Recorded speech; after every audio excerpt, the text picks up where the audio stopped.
This is Jeremy Wentworth-Stanley. I'm the fellow who has a hyphen in my name. The hyphen is silent, but I am anything but that. This episode of Living Attentively is brought to you by Respectonomics. My name is Jeremy Wentworth-Stanley. I am the voice of Respectonomics.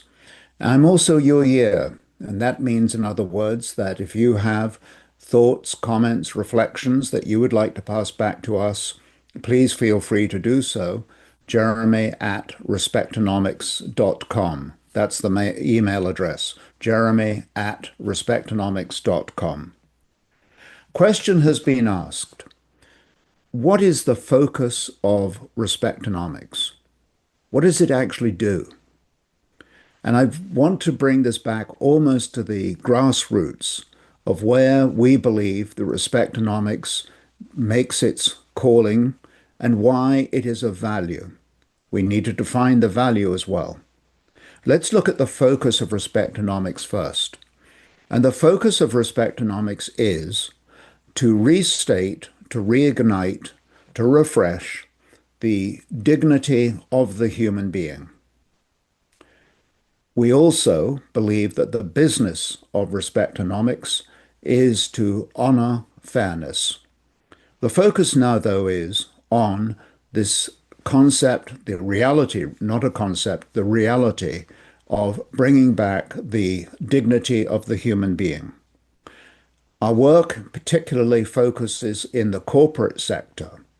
And the reason for that is that in the corporate sector, there has been an increasing pattern whereby the employees do not feel that they are engaged, that they're involved in the overall process, in the overall functioning of the business. Many employees today feel that they're operating almost in a sense of fear. They feel that they're not included. They feel that their opinions are not important, and in fact, they do not believe that they are heard. With that in mind, if an employee feels that way, then there is a significant risk that the great talent and the capacity of that individual is not being taken advantage of. In other words, the corporation is missing out on this tremendous talent, this resource of innovation and productivity. Let's take a look at what is it about the human being that needs to be dignified, that needs to be valued. And even the question itself is one that produces a sense of identifying the problem. We think in terms of if a human being is not being dignified, if a human being is not being valued, there is an issue that we come to grips with almost instantly, because in our inner being, we will always think that a human being should be valued. There should be a worth placed in that individual and allow that worth to be expressed by the individual as well. Let's take a look at the individual. Every human being is a triad, a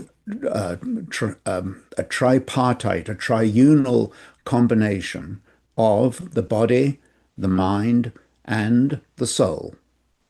Now, I'm going to hit right on the soul part of it first, because most people, when they hear the word soul, think in terms of something that is extremely private and does not have a place in the corporate mix.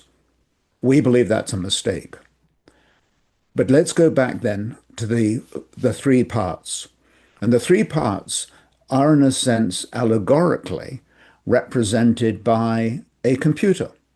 If you think of a computer for a moment, you will think about the hardware. The hardware is the screen, the keyboard that we look at and touch. Then there's the software. The software is the way in which information is put in and it is then repurposed, redesigned, reallocated. And it might be to produce a service, it might be to produce output in a physical sense, but the software is the part that represents or probably identifies best with our mental, brain, intellectual thinking. But each and every computer that we look at and we touch and we use has an operating system. And the operating system is that which combines the physicality of the computer with the software and allows the system to operate, hence called an operating system. And we humanly have an operating system, and it's called the soul. We can call it the spirit. We can talk about it as the inner being, but it is that part that is invisible in the sense that so is also an operating system, invisible, but in fact is the most important dynamic that will bring together the operations of the computer and, in our case, the operations of the human being. The human being has tremendous scope for ideas, productivity. It's a sensitive individual. It's somebody who can feel things spontaneously. It can look at things differently.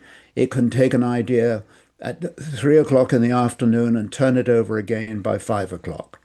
The human being is utterly remarkable. And in that sense, when we look at these three components of body, mind, and soul, we are shortchanging ourselves when in fact we ignore one of these issues. If you ignore the body of the human being, that is when we start getting into that sense that we can ignore the human being. We just don't need to think about him or her. The mind is something that we can almost dismiss of another individual and say, your thoughts don't count. And when we do that, we are suppressing the individual. We are taking intellect, we are taking talent, we're taking wisdom, we're taking experience, we're taking spontaneity, and not allowing them to be part of our mix. And then there's this issue of the soul, which is the one that people struggle with to talk about and to feel. Let's talk about the soul of the corporation. A corporation that has a soul is one of the most valuable assets that one can have.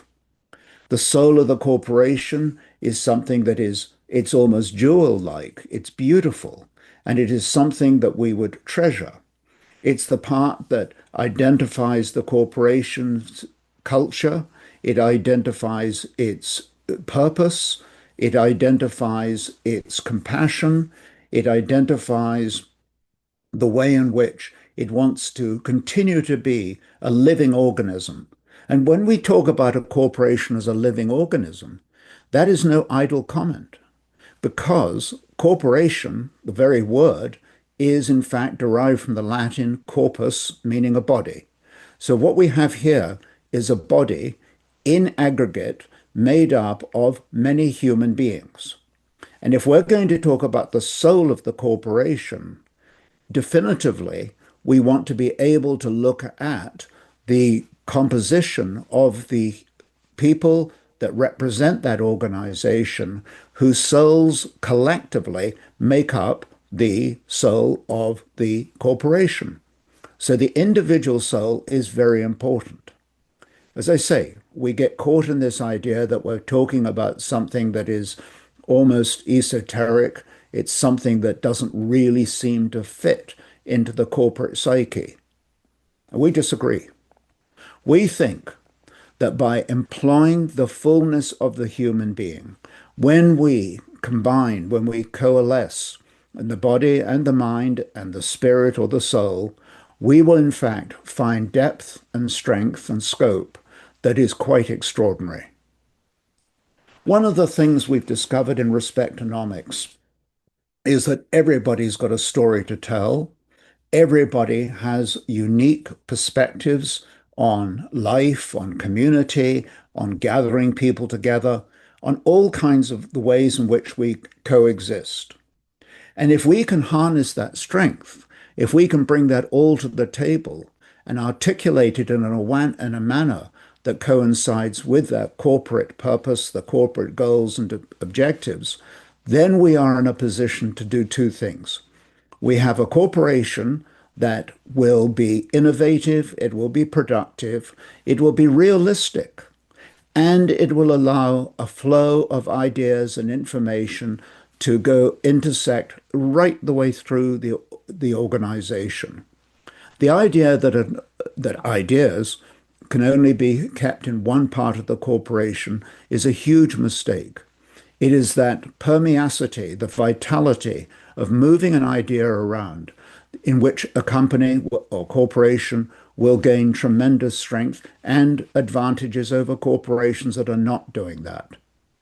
It does beg the question, though, if we agree that the operating system of a corporation is made up of the souls of the individuals, let's take a look at how do I interact one soul to another? And the answer is that it's something that it requires a certain amount of physicality.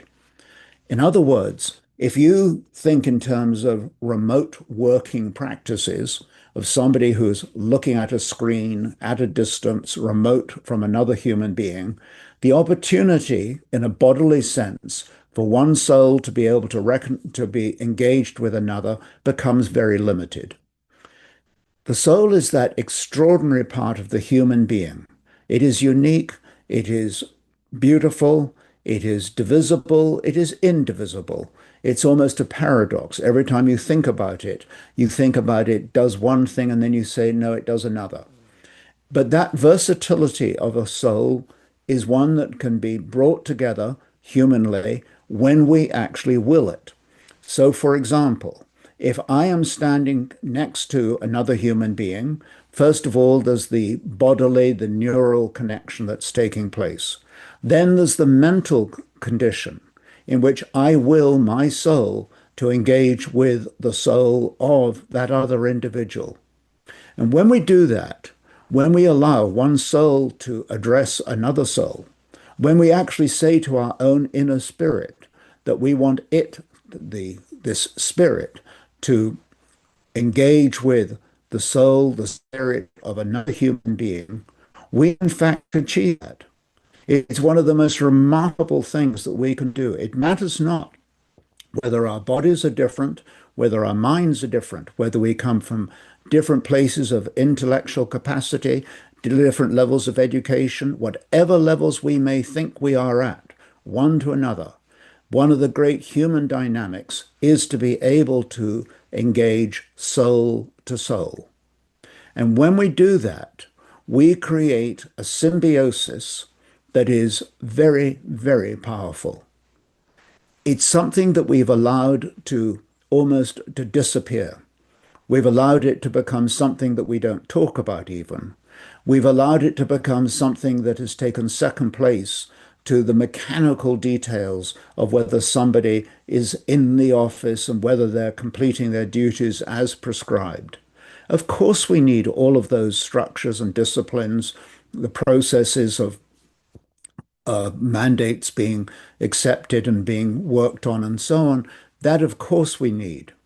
But when we add in the dimension of the human soul, what in fact we end up with is this almost like a magnification and amplification of everything that the human body and the human mind can bring, just like the operating system in a computer will bring together the enormous capacity of the memory chips and all of the pieces that go together in that computer.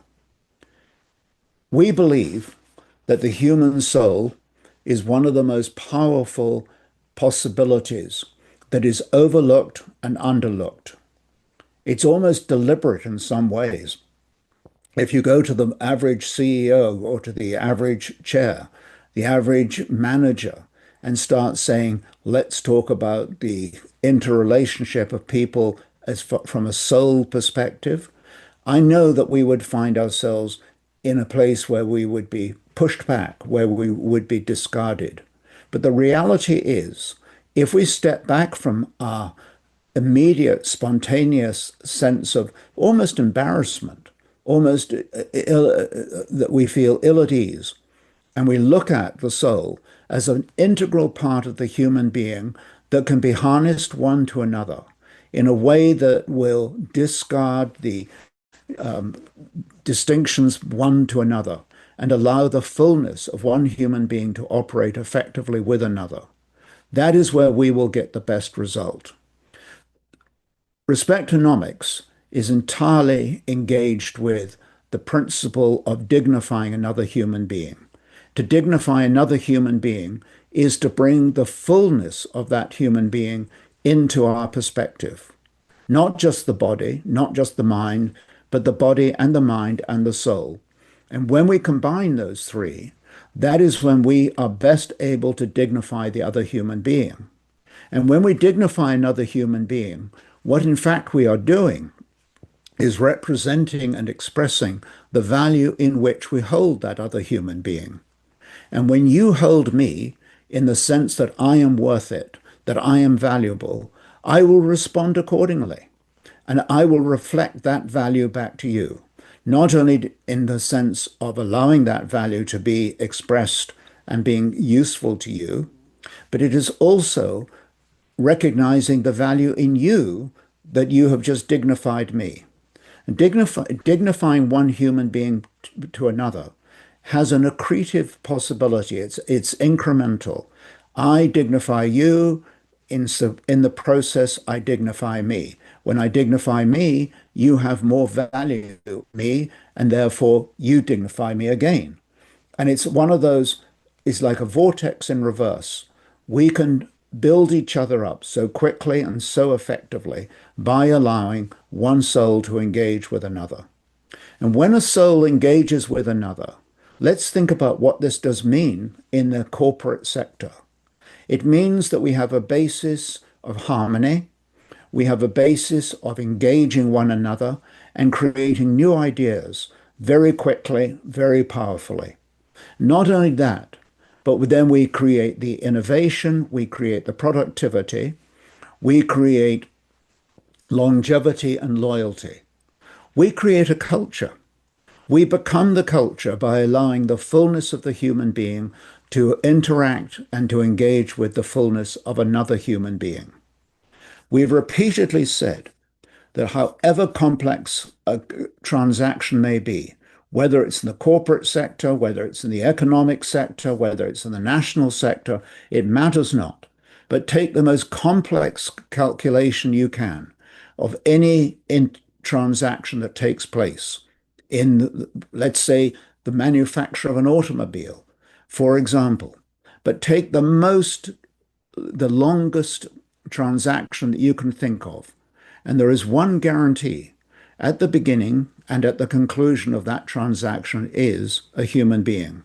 And if that human being is allowed to be integrated into the process right the way through that process, then in fact, we will end up with a process that will run more smoothly, frankly, more profitably, and we will have fun doing it. It's a culture, it's a identity that results from allowing one soul to breathe into, to engage with another. It is our human capacity, it is our human gift. We are designed to be together. We talk about community. We come together. Community is a word that from the Latin meaning co and munio, to fortify one another. So when we allow our souls to integrate one to the other, what we're creating is a unique community that will become more powerful, more valid, more relevant, and more useful, and frankly, more profitable in a way that we will be able to look at a business not only in terms of a short duration, but also in terms of a long duration. We'll be able to look at something that has got values beyond the immediate benefits of working together. The idea that we can take a long-term proposition and dovetail it into a short-term proposition is in of itself very healthy. And it is one that a corporation would then be justly proud of. Let's take a look at the human soul. Let us take it as the entity of the existence of the human being, and let us see what happens when we harness one to another. That is the definition or the focus of respectonomics, to bring back the entirety of the human being. And as we bring back the entirety of the human being, to be able to bring about the entirety of hope and success, prosperity, and all the values that in fact make up the whole premise upon which we like to wake up in the morning and saying, yes, this is worthwhile. I'm Jeremy Wentworth-Stanley, and I rest my case.